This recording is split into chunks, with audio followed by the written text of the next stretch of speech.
कि छात्रों, आपका अपने YouTube channel education with Puneet में हार्दिक स्वागत एवं अभिनंदन है। और हमें आशा है कि आप लोग ठंडियों के मौसम में भी पढ़ाई कर रहे होंगे, पढ़ रहे होंगे। और आज एक नया टॉपिक लेकर के आए हैं, अलंकार। यदि हम वास्तव में अलंकार हमें जानना है कि काव्य की शोभा कैसे बढ़ाते हैं, तो वीडियो अंत तक जरूर देखें कि आखिर अलंकार काव्य की शोभा कैसे बढ़ाते हैं। वीडियो ज़्यादा लेंथी नहीं बनेगा, ठीक है। देखिए, अलंकार काव्य की शोभा को कैसे बढ़ाते हैं। यदि हमें अलंकार वास्तव में अलंकार को समझना है तो हम कैसे समझ सकते हैं, आइए देखिए। अलंकार शब्द को हम दो भागों में तोड़ सकते हैं। अब देखिए, अलंकार को जब हम तोड़ेंगे, दो भागों में तोड़ेंगे, तो एक बनेगा हमारा क्या, यदि इसको हम तोड़ दें तो एक निकल करके आएगा अलम, अलम धन कार, ठीक है। अलम धन कार, ध्यान से समझना, तभी समझ में आएगा अलंकार की वास्तव में अलंकार है क्या। अब देखिए, अलम का क्या अर्थ है। अलम का अर्थ है, अलम का अर्थ जो है वो हमारा है, क्या अर्थ है, सजावट। सजावट भी होता है ना, सौंदर्य भी होता है, ठीक है। और एक अर्थ होता है क्या, सुंदर। तो इस प्रकार से अलम के कई अर्थ हो गए, सजावट, सौंदर्य, सुंदर। प्लस यदि हम कार का अर्थ देखें तो कार का अर्थ होता है बनाना। क्या होता है, बनाना, ठीक है। या कहें करना, या क्या कहें, करना, ठीक है। तो इतना निकल करके आएगा कि अलम का अर्थ है सजावट, सौंदर्य, सुंदर, कोई भी एक शब्द ले सकते हैं। कार का अर्थ है बनाना या करना, ठीक है। अब देखिए, सुंदर और बनाने को यदि हम जोड़ दें तो इसका क्या अर्थ निकलेगा, सुंदर बनाना। क्या निकला अर्थ, सुंदर बनाना। उन्हीं छात्रों के समझ में आएगा जो छात्र इस वीडियो को पूरा देखेंगे और मन से देखेंगे, और अच्छा लगे तो आप लोग लाइक करें, कमेंट भी करें और अपने दोस्तों को शेयर भी करें। तो अब देखिए, अलंकार का अर्थ निकल करके आया सुंदर बनाना, है ना, ठीक है। निकल करके आ गया सुंदर बनाना। यदि हम ये कहें कि सुंदर बनाना, तो इसका अर्थ निकला, तो इसका मतलब ये हुआ कि अलंकार वे तत्व हैं जो किसी कविता को या काव्य को और सुंदर बना देते हैं या उसकी और सुंदरता बढ़ा देते हैं, ठीक है। अब देखिए, अभी परिभाषा पे नहीं आ रहे हैं, अभी आपको परिभाषा पूर्णतया मिलेगी जिस तरीके से परिभाषाएं होती हैं, ठीक है। अब देखिए, परिभाषा पर हम अभी बात नहीं कर रहे हैं। अभी जो हम बात कर रहे हैं वो संस्कृत के आधार पर भी समझ लेते हैं कि अलंकार संस्कृत के आधार पर भी समझ लें। देखो, पहली बात तो यह है कि संस्कृत के यदि आधार पर हम देखें तो एक परिभाषा बनती है, अलंकरोति इति अलंकारः। अलंकरोति इति अलंकारः, इसका मतलब यह है, इसका मतलब यह है, देखो कई परिभाषाएं ले रहे हैं। अलंकरोति इति अलंकारः, जो अलंकृत करता है, ठीक है, या सुंदर बनाता है, जो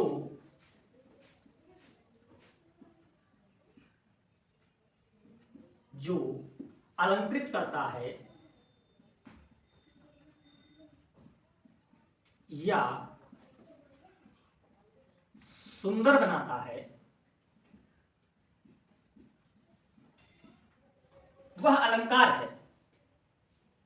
वह क्या है, वह अलंकार है, ठीक है। वह क्या है, अलंकार है।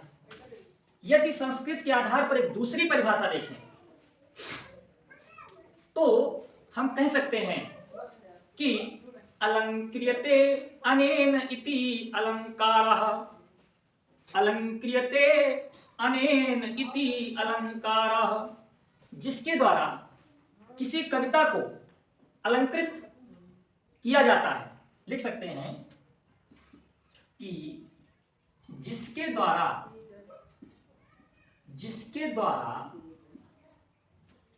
किसी जिसके द्वारा किसी कविता को अलंकृत, ठीक है, या विभूषित या सुंदर बनाया जाता है। जिसके द्वारा किसी कविता को अलंकृत या सुंदर बनाया जाता है वह अलंकार है, वह अलंकार है, ठीक है, या उसे अलंकार कहते हैं या उसे अलंकार कहा जाता है, ठीक है। यानी कि इस आधार पर भी निकला कि सुंदर बनाया जाता है, अलंकृत किया जाता है, विभूषित किया जाता है, ठीक है। तो आप समझ गए। अब देखिए, यदि हम बात करें कि अलंकार की प्रथम काव्यशास्त्रीय परिभाषा आचार्य दंडी ने दी है कि काव्य शोभा कराम धर्मान, काव्य शोभा कराम धर्मान अलंकारान प्रच्छते, ठीक है। यानी काव्य की शोभा बढ़ाने वाले धर्मों को अलंकार कहते हैं, ठीक है। तो इस प्रकार से एक कवि हैं महाकवि केशव के अनुसार भूषण बिनु न विराजहि कविता वनिता मित्र, भूषण के बिना कविता और नारी भूषण के बिना शोभा नहीं देती, ठीक है। अब देखिए, इतना तो हो गया।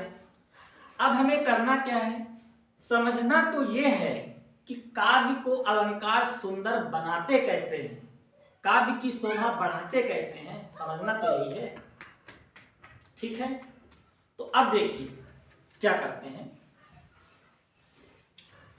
अब हम हिंदी के अकॉर्डिंग परिभाषा लिख रहे हैं, ठीक है, कि अलंकार वे तत्व हैं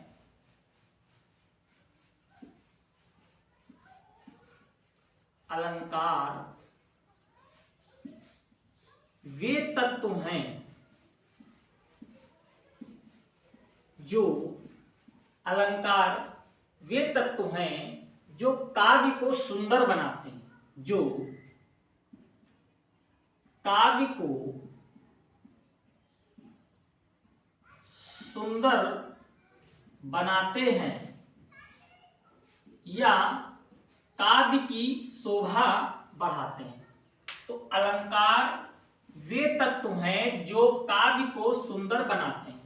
ये विद्यार्थी जो भी हमारे छात्र हैं, इंटर, यूपी बोर्ड इंटर या हाई स्कूल के 10th के, वो लोग ये परिभाषा अलंकार की लिख सकते हैं, ऊपर भी लिख सकते हैं। यदि कभी मान लेते हैं कि परीक्षा में अलंकार की परिभाषा पूछ दी जाए तो आप इस तरीके से लिख सकते हैं कि अलंकार वे तत्व जो काव्य की शोभा को बढ़ाते हैं, ठीक है।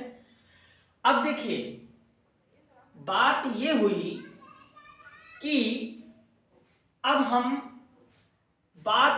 जब हम जितनी भी परिभाषाएं देखी संस्कृत के आधार पर, हिंदी के आधार पर, तो सब में क्या हो रहा है, अलंकार सुंदरता बढ़ा रहा है। क्या कर रहा है, अलंकृत कर रहा है, सुंदर बना रहा है। किसको, काव्य को सुंदर बना रहा है ना। तो अब एक मोटी मोटी चीज तो अनुमान लग गया कि अलंकार कविता को सुंदर बनाते हैं, ठीक है। अब देखो अलंकार का शाब्दिक अर्थ, अब हम देख लेते हैं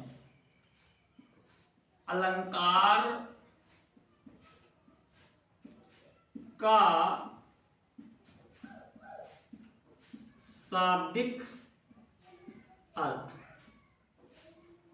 देखो ये टॉपिक थोड़ा लंबा हो सकता है, क्योंकि किसी चीज की जब शुरुआत करते हैं तो जब तक हमारे दिमाग में कॉन्सेप्ट नहीं क्लियर है तब तक हमारे चीज समझ में नहीं आएगी, ना तो आती है। तो जब कॉन्सेप्ट क्लियर करने में थोड़ा टाइम भी लग सकता है, वक्त भी लग सकता है। तो कॉन्सेप्ट क्लियर हो जाएगा तो आप जितने भी अलंकार हैं अच्छी प्रकार से कर ले जाएंगे। देखिए अलंकार का शाब्दिक अर्थ, अलंकार का जो शाब्दिक अर्थ है वो होता है आभूषण, शाब्दिक अर्थ क्या है? आभूषण। यदि हम अलंकार के शाब्दिक अर्थ की बात करेंगे तो निकल कर के है आभूषण। और आभूषण का एक और अर्थ है, आभूषण को हम कहते हैं गहना। ठीक है। और आभूषण का काम क्या होता है? आभूषण क्या करते हैं? आभूषण जो है मानव की सुंदरता बढ़ाते हैं। क्या करते हैं? मानव की सुंदरता बढ़ाते हैं। ठीक है। अब जब आभूषण, अलंकार का शाब्दिक अर्थ आभूषण है, तो आभूषण मानव की सुंदरता बढ़ाते हैं। भाई जाहिर सी बात है, यदि आप नॉर्मल किसी इंसान को देखें तो भले ना इतना अच्छा लग रहा हो, लेकिन वास्तव में यदि वो अपने ससुराल जा रहा हो या कहीं किसी कार्यक्रम में शामिल होने के लिए जा रहा हो, तब आप उसे देखें तो वो उसकी जो एक शोभा है अलग तरह से दिखती है। जैसे कि जब वो कहीं जा रहा होता है ससुराल या शादी बारात में, तो कलाई में घड़ी है ना, चश्मा, बाल वाल अच्छे तरीके से खींच लिए, अपने वस्त्र भी अच्छे से पहन लिए, थोड़ा ठीक ठाक, तो उसकी शोभा बढ़ जाती है। भाई ब्यूटी पार्लर आजकल लोग क्यों जाते हैं? महिला भी जाती है, पुरुष भी जाते हैं, इसलिए जाते हैं शोभा बढ़ाने के लिए। तो जब आभूषण या गहना क्या करते हैं? मनुष्य की सुंदरता बढ़ाते हैं। तो ठीक इसी प्रकार से जो अलंकार हैं, अलंकार क्या करते हैं? काव्य की सुंदरता बढ़ाते हैं या कविता की सुंदरता बढ़ाते हैं। ठीक है। तो अलंकार क्या करते हैं? अलंकार जो है वो काव्य की सुंदरता बढ़ाते हैं। अब समझना तो यही है कि काव्य की शोभा बढ़ाते कैसे हैं। यहां तक तो सभी बताते हैं, सभी बढ़ाते हैं, लेकिन आज ये सीखना है कि काव्य की शोभा अलंकार आखिर बढ़ाते कैसे। ठीक है। तो देखिए, पहली बात तो हम ये जाने कि संस्कृत के आधार पर भी देखा, हिंदी के आधार पर भी देखा कि अलंकार जो हैं वो काव्य की सुंदरता को बढ़ाने का काम करते हैं, काव्य की शोभा को बढ़ाते हैं। निष्कर्ष ये निकला कि जो अलंकार हैं वो कविता की सुंदरता को बढ़ा देते हैं या बढ़ाते हैं। अब कैसे बढ़ाते हैं ये हमें सीखना है। ठीक है। हमारे गुरु जी हैं, उन्होंने बहुत ही अच्छा उदाहरण दिया, और मैंने उनसे जब पूछा कि सर आप हमें बताएं कि अलंकार कविता की या काव्य की शोभा बढ़ाते कैसे, तब उन्होंने बताया था। तो वही उदाहरण मैं भी दे रहा हूं जो हमारे गुरुजी बताया करते हैं। देखो, काव्य की सुंदरता कैसे बढ़ा रहे हैं ये हमें देखना है। ठीक है। देखो, यदि हम ये कहें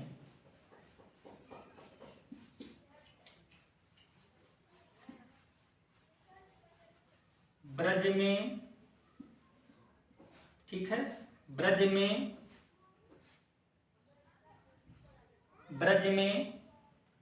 बीथिन में, ब्रज में बीथिन में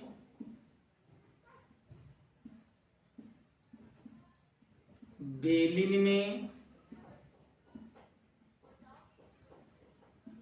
नवेलिन में,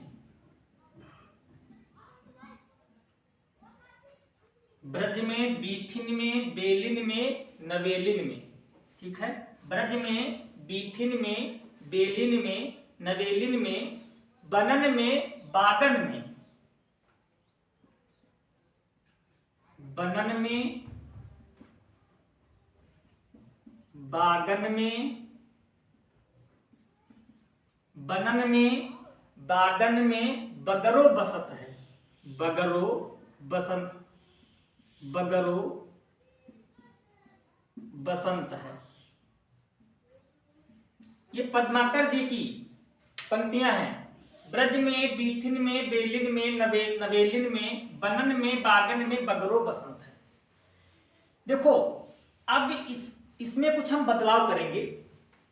बदलाव का मतलब ये है कि अब इसमें तो अलंकार का प्रयोग है तो सुंदर दिख रहा है।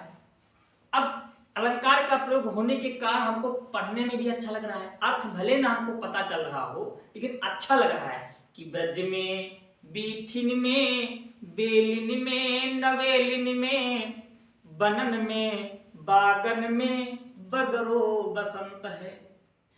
अब यदि भाई इनके पर्यायवाची हम यहां पर लिखते, ब्रज को हम गोकुल, गोकुल, गोकुल जहां पर लीला पुरुषोत्तम भगवान श्री कृष्ण जी का बचपन व्यतीत हुआ।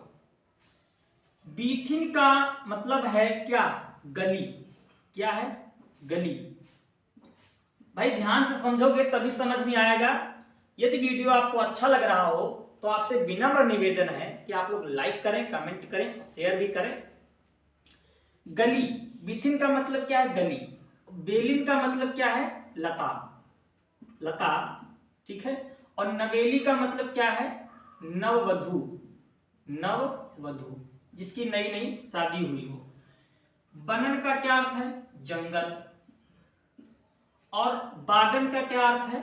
खेत कहें या कह सकते हैं उपवन या बगीचा। बगरो, बगरो मतलब सर्वत्र, सर्वत्र, सभी जगह। और बसंत मतलब ऋतुराज। क्या? ऋतुराज। अब इसको एक बार पढ़कर देखिए, आप ही लोग पढ़िए कि जब हम ऐसे पढ़ते हैं कि ब्रज में, बीथिन में, बेलिन में, नवेलिन में, बनन में, बागन में, बगरो बसंत है, कितना अच्छा लग रहा है। यदि हम इनके पर्यायवाची के साथ पढ़ें, भाव नहीं बदलेगा, बस हमने शब्दों के अर्थ बदल दिए हैं लेकिन इसका भाव बिल्कुल नहीं बदलेगा। तब देखिए आप लोग पढ़ने में कैसा लगता है। गोकुल में, गोकुल में, गली में, लता में, नववधु में, बनन जंगल में, उपवन में, सर्वत्र ऋतुराज है। अब ऐसे पढ़ने में तो नहीं अच्छा लगा, है ना? लेकिन जब हम अब यहां पर अच्छा क्यों लग रहा है? क्योंकि बाकी आवृत्ति हो रही है। बाकी क्या हो रही है? आवृत्ति हो रही है, मतलब बा वर्ण बार बार आ रहा है, तो इसलिए हमें और पढ़ने में अच्छा लग रहा है। तो जब एक वर्ण या अक्षर की आवृत्ति बार बार आती है तो कौन सा अलंकार होता है? आप लोग कमेंट करके जरूर बताएं कि कौन सा अलंकार होगा। तो हमने आज देखा कि अलंकार काव्य की शोभा को कैसे बढ़ाते हैं, अलंकार की परिभाषा क्या है। देखो, अलंकार वे तत्व हैं जो काव्य की शोभा को या सुंदरता को बढ़ाते हैं, ठीक है। अलंकार का एक ही अर्थ है कि सुंदर बनाते हैं, अलंकार कविता को सुंदर बनाते हैं, ठीक है। अब देखिए, अब हमने यहां तक तो सीख लिया, ये सीखा कि अलंकार जो होते हैं कविता की सुंदरता को, शोभा को बढ़ाते हैं। और आज हम अलंकार के भेद पर भी बात कर लेते हैं। अलंकार के दो भेद होते हैं। अलंकार, अलंकार के भेद। तो अलंकार के दो भेद होते हैं। देखिए, एक होता है हमारा अर्थालंकार, एक होता है शब्दालंकार। शब्दालंकार और दूसरा होता है अर्थालंकार। ज्यादा वीडियो लंबा नहीं बनेगा, ठीक है। अब दोनों में अंतर समझना है। अलंकार के दो भेद हैं, शब्दालंकार और अर्थालंकार। शब्दालंकार में क्या है कि शब्दालंकार जो होता है वो वर्ण या शब्द पर आधारित होता है। शब्दालंकार क्या होता है? शब्दालंकार वर्ण या शब्द पर आधारित होता है। यदि शब्दालंकार में शब्द बदल दिए जाएं, शब्द का मतलब है कि शब्दों के पर्यायवाची रख दें तो अलंकार नष्ट हो जाएगा, अलंकार नष्ट हो जाएगा। जैसे कि हमने लिखा कनक कनक ते 100 गुनी, कनक कनक ते 100 गुनी। अब देखिए यहां पर कनक का यदि हम मतलब ले लें, एक तो हो गया हमारा सोना, या हम यहां पर कनक ही लिख दें, ठीक है। और ये यहां पर हमारा कनक हो जाएगा धतूरा, ठीक है, ते 100 गुनी। अब ऐसे पढ़े कनक धतूरा ते 100 गुनी, है ना, तो हमें अच्छा नहीं लग रहा है। तो इस शब्दालंकार में हम शब्दों के पर्यायवाची उनकी जगह पे रख देंगे तो अलंकार नष्ट हो जाएगा। या इस तरीके से समझ लो कि जब शब्दों के माध्यम से कविता में सुंदरता हो, चमत्कार उत्पन्न हो तो शब्दालंकार, जब अर्थ के आधार पर, यानी कि शब्द के अर्थ के आधार पर काव्य में चमत्कार होता है तो अर्थालंकार। अर्थालंकार जो होते हैं, अर्थालंकार शब्द के अर्थ पर आधारित होते हैं। यदि अर्थालंकार में किसी शब्द के साथ, या शब्द जो हमारा शब्द होता है अर्थालंकार में, उसके स्थान पर हम उसका पर्यायवाची रख दें तो अलंकार नष्ट नहीं होता है। जैसे कि हम लिख दें चंद्रमुखी। अब चंद्रमा का जो पर्यायवाची होता है शशि भी होता है ना, शशि होता है, और शशिमुखी लिख दिया। अब देखो जैसे हमें चंद्रमुखी पढ़ने में अच्छा लग रहा था, वैसे में शशिमुखी भी पढ़ने में अच्छा लग रहा है। तो अर्थालंकार में यह है कि यदि हम इस शब्द के पर्यायवाची रख देते हैं तो अलंकार नष्ट नहीं होता है, अलंकार दिखने में पढ़ने में अच्छा लगता है। लेकिन जैसे ही शब्दालंकार की बात करेंगे, शब्दालंकार में जैसे किसी शब्द का मैंने पर्यायवाची रख दिया वैसे उसकी शोभा नष्ट हो जाएगी। तो अब हम जब कल से पढ़ेंगे तो हम ये चीज पढ़ेंगे कि शब्दालंकार के अंतर्गत जो अलंकार आते हैं, जो भी अलंकार आते हैं, उनकी परिभाषा और उनके उदाहरण देखते हुए पढ़ते हुए चलेंगे, ठीक है। जैसे कि शब्दालंकार के अंतर्गत हमारा अनुप्रास अलंकार और अनुप्रास अलंकार आता है, यमक अलंकार, श्लेष अलंकार, पुनरुक्त अलंकार, वक्रोक्त अलंकार, ये सभी आते हैं अलंकार, है ना, शब्दालंकार के 5, ठीक है। तो इन सब पर कल बात होती है। यदि आपको वीडियो अच्छा लगा हो तो आप लोग वीडियो को लाइक करें, कमेंट करें, शेयर करें और चैनल को थोड़ा सा सपोर्ट करें। आज के लिए इतना ही, धन्यवाद।